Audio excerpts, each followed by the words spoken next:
Praise to the lord. ఈరోజు దేవుడు మనకిచ్చినటువంటి వాగ్దానం ఏంటంటే, నహూము గ్రంథము 1వ అధ్యాయము 9వ వచనం. బాధ రెండవ మారు రాకుండా ఆయన బొత్తిగా దానిని నివారణ చేయును. ఆమేన్. ఒకసారి ఉన్నతమైన స్థితిలో మనం ఉండి తిరిగి ఒక హీనమైన స్థితిలోకి, ఒక పేదరికంలోనికి లేదా ఒక ఘోరమైన స్థితిలోకి మనం వెళ్ళిపోతే, ఆ పరిస్థితిలో నుంచి మనం పడిన బాధ, ఆ పరిస్థితి వలన మనం అనుభవించినటువంటి ఆ బాధ, ఆ దుఃఖము, ఆ కన్నీటిని రెండవసారి మళ్ళీ మన జీవితంలోనికి రానివ్వకుండా రానివ్వకుండా ఆయన దానిని నివారణ చేస్తాడు. అంటే ఒకసారి మనం అనుభవించినటువంటి ఆ బాధని, ఒకసారి మనం అనుభవించినటువంటి ఆ దుఃఖాన్ని, ఒకసారి మనం అటువంటి ఆ హీనమైన ఆ స్థితిని రెండవసారి దేవుడు మన జీవితంలోనికి రానివ్వకుండా, మరలా మన జీవితంలోనికి రానివ్వకుండా ఆయన నివారణ చేస్తాడు. దాస్యంలో ఉన్నటువంటి ఇజ్రాయేలీల ప్రజలందరినీ బానిసలుగా దాస్యంలో ఉంటే వారందరూ మొరపెడతా ఉన్నారు. వారందరూ దాని గురించి దుఃఖిస్తూ దేవునికి మొరపెడతా ఉంటే ఆయన వారి మొర ఆలకించి ఆ దాస్యంలో వారు పడినటువంటి ఆ బాధ నుంచి, ఆ దాస్యంలో వాళ్ళు ఎంత ఇబ్బందులు పడతా ఉన్నారో, ఎంత బాధపడతా ఉన్నారో, ఎంత దుఃఖిస్తూ ఉన్నారో, ఎంత అవమానపడతా ఉన్నారో అవన్నీ జ్ఞాపకము చేసుకొని తిరిగి వారు అట్లాంటి పరిస్థితుల్లోకి మళ్ళీ వెళ్ళకుండా, అంటే రెండవసారి అట్లాంటి బాధను వాళ్ళు అనుభవించకుండా, రెండవసారి అట్లాంటి కన్నీటిని వారు అనుభవించకుండా ఏం చేశాడు దేవుడు? కానాను దేశానికి తీసుకొని వెళ్ళాడు. ఐగుప్తు దేశంలో దాస్యంలో ఉన్నారు, వాళ్ళని హింస పెడతా ఉన్నారు, ఇబ్బందులు పెడతా ఉన్నారు, రెండింతల పని వాళ్ళకి అప్పగించి చేయమంటా ఉన్నారు, వాళ్ళకి శక్తికి మించిన పని చేయమని వాళ్ళకి ఆజ్ఞలేస్తూ ఉన్నారు. ఇవన్నీ భరించలేకపోతూ ఉన్నారు, బాధపడతా ఉన్నారు, ఏడుస్తూ ఉన్నారు, దుఃఖిస్తూ ఉన్నారు. దేవుడు ఏం చేశాడంటే తిరిగి రెండవసారి వీరు ఇట్లాంటి బాధను అనుభవించకుండా వీరిని ఆ బాధలో నుంచి విడిపించి మళ్ళీ ఆ దాసులుగా ఉండకుండా కానాను దేశానికి స్వతంత్రులుగా తీసుకొని వచ్చాడు దేవుడు. 2వ సమూయేలు గ్రంథము 9వ అధ్యాయము 7వ వచనం. అందుకు దావీదు, భయపడవద్దు, నీ తండ్రి అయిన యోనాతాను నిమిత్తము నిజముగా నేను నీకు ఉపకారము చూపి నీ పితరుడైన సౌలు భూమి అంతయు నీకు మరలా ఇప్పింతును, మరియు నీవు సదాకాలము నా బల్ల యొద్దనే భోజనము చేయుదు అని సెలవీయగా. దావీదికి సౌలుకి గొడవలున్నాయి. దావీదుని దేవుడు ఎంచుకున్నాడు, సౌలుని దేవుడు ఎంచుకున్నాడు. కానీ సౌలు దేవుని మార్గంలో నిలబడకుండా పడిపోతే ఆయన ప్లేసులు, అంటే సౌలుని రాజుగా ఉంచాడు కాబట్టి దేవుడు ఆ రాజు స్థానంలో సౌలుని తీసివేసి దావీదుని నియమించాలి అనే ఆలోచన దేవుడు ఏర్పాటు చేసి ఉంచాడు. అయితే ఈ విషయము సౌలుకి చిన్నగా అర్థమవుతా ఉంది. అందును బట్టి దావీదుని చంపితే ఇంకా నేనే రాజుగా ఉంటాను అనే ఆలోచన ఆయనలో కలిగి ఏకాడికి దావీదుని చంపాలనే ఆలోచనతో అనేకమైన ప్రయత్నాలు చేస్తూ ఉన్నాడు. ఈ విధంగా ఈ రెండు కుటుంబాల మధ్య యుద్ధ వాతావరణము జరుగుతూ ఉంది. తప్పించుకుంటూ తిరుగుతూ ఉన్నాడు దావీదు, ఎందుకంటే సౌలు రాజుగా ఉన్నాడు కాబట్టి. అయితే సౌలు కుమారుడైనటువంటి యోనాతాను ఈ దావీదుకి మంచి స్నేహితుడుగా ఉన్నాడు.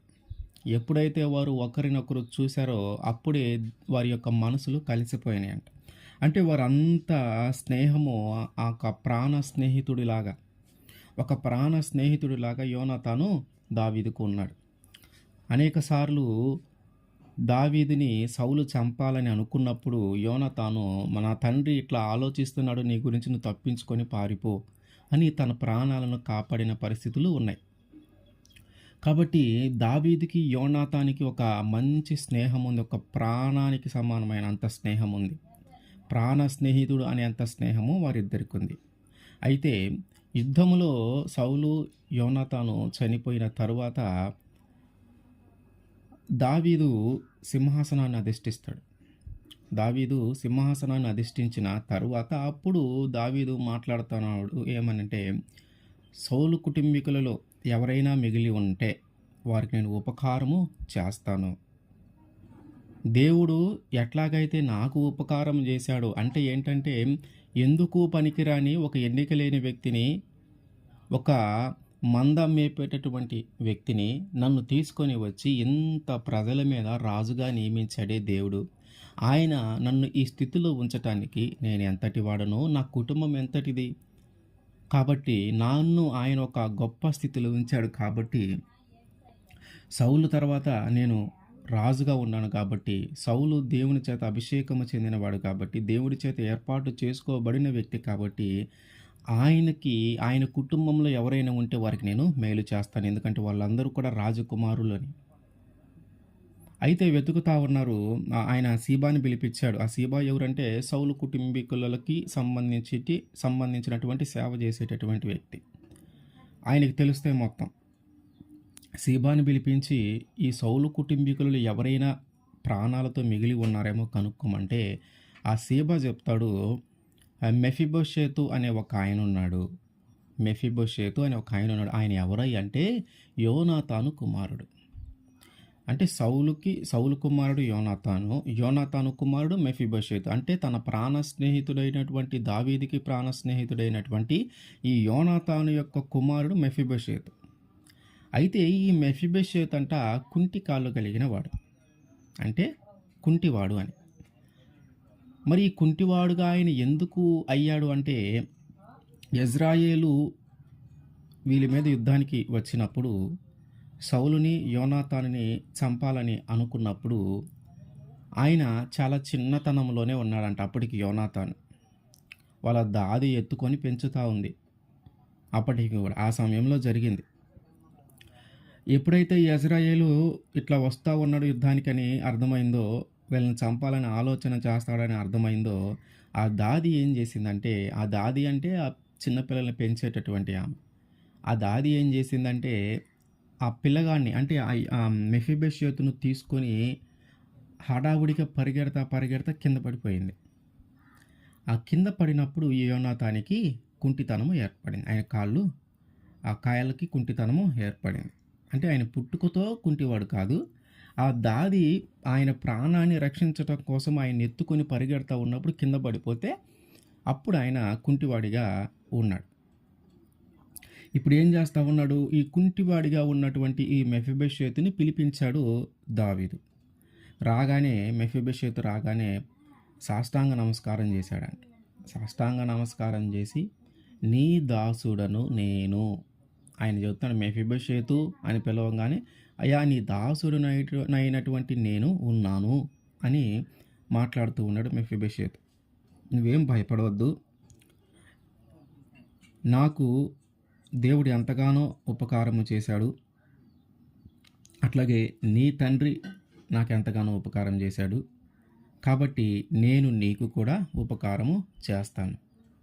నీ తండ్రి అనేక సార్లు నా ప్రాణాన్ని కాపాడాడు, నాకు ప్రాణ స్నేహితుడు, అతని కుమారుడైనటువంటి నిన్ను నేను చాలా గొప్పగా చూస్తాను, కాబట్టి నీకు భయపడవద్దు అని దావీదు మెఫీబోషేతుతో చెప్తా ఉన్నాడు. ఈ సౌలు చనిపోయిన తర్వాత యోనాతాను, ఆయన కుమారుడైనటువంటి యోనాతాను చనిపోయిన తర్వాత ఒక కుంటివాడిగా ఉన్నటువంటి ఈ మెఫీబోషేతు యొక్క పరిస్థితి ఏంటి? ఈ మెఫీబోషేతు యొక్క పరిస్థితి ఏంటి? కుంటివాడిగా ఉన్నాడు, అందరిలో తక్కువ వాడిలాగాను, రాజకుమారుడుగా ఉన్నావు. సౌలు తర్వాత యోనాతాను రాజు అవుతాడు, యోనాతాను తర్వాత మెఫీబోషేతు రాజు కావాలి. అంటే రాజకుమారుడైన రాజు కాబోయేటటువంటి వ్యక్తి. అట్లాంటి వ్యక్తి ఇప్పుడు ఒక సామాన్యమైన జీవితాన్ని జీవిస్తూ అందరిలాగా నడవలేక ఒక హీనమైన పరిస్థితిలో ఉన్నాడు. రాజు కాబోయేటటువంటి వ్యక్తి, రాజరికంలో ఉన్నటువంటి వ్యక్తి, ఒక రాజకుమారుడుగా ఎంచబడినటువంటి ఒక వ్యక్తి అదంతా కోల్పోయి ఆఖరికి తన కాళ్ళను కూడా కోల్పోయి ఒక కుంటివాడిగా ఒక హీనమైన స్థితిలో ఆయన బ్రతుకుతూ ఉన్నాడు. అట్లాంటి ఆయన్ని దేవుడు చూసి ఇప్పుడు ఏం చేశాడు? తిరిగి దావీదు ఏం మాట ఇస్తా ఉన్నాడంటే, ఇక నుంచి సౌలు యొక్క భూమి ఏదైతే ఉందో, ఆ భూమి మొత్తం నీకిస్తా. అట్లాగే నీవు భోజనము చేయాల్సింది ఎక్కడంటే, నాతో పాటు రాజు బల్ల దగ్గరే. అంటే రాజకుమారులు మాత్రమే తినేటటువంటి తిండి, రాజకుమారులు మాత్రమే ఆ రాజు దగ్గర కూర్చొని తినటానికి అవకాశం ఉంటుంది కాబట్టి, ఆ రాజకుమారులతో పాటుగా ఆయన కూడా ఒక రాజకుమారుడిగా ఏర్పాటు చేసినట్టుగా మనం చూస్తా ఉన్నాం. ఆ రాజకుమారుడితో సమానంగా ఆయన్ని చూస్తూ ఉన్నాడు. సౌలు యొక్క భూమి అంతా తిరిగి ఆయనకి ఇచ్చాడు. ఆ భూమి అంతా పండించి మెఫీబోషెతుకి ఇవ్వమని సీబాకి ఆజ్ఞ ఇచ్చాడు. ఈ దావీదు గుర్తించనంతసేపు, దావీదు మెఫీబోషెతుని పిలిపించినంతసేపు మెఫీబోషెతు యొక్క పరిస్థితి ఏంటి? ఈ మెఫీబోషెతు యొక్క పరిస్థితి ఏంటి? ఉన్నతమైన స్థితే, రాజకుమారుడే, రాజు తర్వాత రాజు కావాల్సిన వాడే. కానీ వాళ్ళందరూ చనిపోయి, రాజ్యము పోయి, తర్వాత అవిటితనము ఏర్పడి, ఒక హీనమైన ఘోరమైన స్థితిలో ఉన్నటువంటి మెఫీబోషెతును దేవుడు తిరిగి రెండవసారి అట్లాంటి స్థితిలోనికి వెళ్ళకుండా, రాజ్యము లేక, భూమి లేక, ఒక సామాన్యమైన జీవితము గడుపుతున్నటువంటి వ్యక్తికి తిరిగి రాజ్యాన్ని ఇచ్చి, అంటే భూమినిచ్చి, రాజకుమారుడిగా ఎంచి, ఒక ఉన్నతమైన స్థితిలో ఇప్పుడు ఆయన కిందే చాలామంది పని వాళ్ళు ఉన్నారు. అంతకుముందు ఒక సాధారణమైన వ్యక్తిగా జీవించాడు. ఇప్పుడేమో ఆయన కిందే చాలామంది పని వాళ్ళు ఉన్నారు, దాసులు ఉన్నారు. అంటే దేవుని యొక్క స్థితి, దేవుడు ఇచ్చేటటువంటి స్థితి ఎంత గొప్పగా ఉందో చూడండి. దావీదు పిలవనంతసేపు హీనమైన పరిస్థితే, దావీదు దగ్గరికి రానంతసేపు ఘోరమైన పరిస్థితే, దావీదు దగ్గరికి రానంతసేపు కష్టము కన్నీళ్ళే. అందరిలో ఒక సామాన్యమైన వ్యక్తిగా, ఒక కుంటివాడిగా జీవనం గడుపుతున్నటువంటి ఒక వ్యక్తిని తిరిగి దేవుడు తనకి ఏదైతే కోల్పోయి ఉన్నాడో, భూమి కానీ, రాజరికము కానీ ఏదైతే కోల్పోయి ఉన్నాడో తిరిగి అట్లాంటి స్థితి దేవుడు ఆయనకి ఇచ్చాడు. అంటే ఏంటి? రెండవసారి అట్లాంటి బాధను నువ్వు అనుభవించకూడదు, మరలా నువ్వు అట్లాంటి బాధలోకి నువ్వు వెళ్ళకూడదు. ఆ ఉద్దేశంతో దేవుడు దావీదు దగ్గరికి ఆయన్ని తీసుకొని వచ్చాడు. ఆ మెఫీబోషెతు విషయంలో ఈ దేవుడు మనతో వాగ్దానం చేసినటువంటి వాక్యము నెరవేర్చబడతా ఉంది. ఏమని? బాధ రెండవ మరో రాకుండా ఆయన దాన్ని బొత్తిగా నివారణ చేయును. అక్కడ ఉన్నప్పుడు ఒంటరిగా, ఒక కుంటివాడిగా, రాజకుమారుడుగా లేకుండా సామాన్యమైన వ్యక్తిగా జీవిస్తూ ఉన్నప్పుడు బాధ అనుభవిస్తూ ఉన్నాడు. అయితే రెండవసారి ఆ బాధ నీకు కలగకుండా దావీదు ద్వారా దేవుడు ఒక మంచి కార్యాన్ని మెఫీబోషెతు జీవితంలో చేశాడు. మన జీవితంలో కూడా ఒకప్పుడు మనం ఉన్నతమైన స్థితిలో ఉన్నా, ఒకవేళ ఇప్పుడు ఘోరమైన స్థితిలోకి, అత్యంత హీనమైన స్థితిలోకి మనం వెళ్ళిపోయినా, అప్పుల బాధల్లోకి వెళ్ళిపోయినా, రోగాలతో ఇబ్బంది పడతా ఉన్నా, ఆర్థిక పరిస్థితులు చెల్లాచెదురైనా, కుటుంబంలో సమాధానం లేకపోయినా, తిరిగి దేవుడు మనల్ని బలపరుస్తాడు. అట్లాంటి పరిస్థితులకి రెండవసారి మనం వెళ్ళకుండా వాటన్నిటి నుంచి ఆయన మనల్ని విడిపించి వాటన్నిటిని మన జీవితంలో నుంచి తీసివేస్తాడు. వాటన్నిటినీ నివారణ చేస్తాడు. ఆమేన్.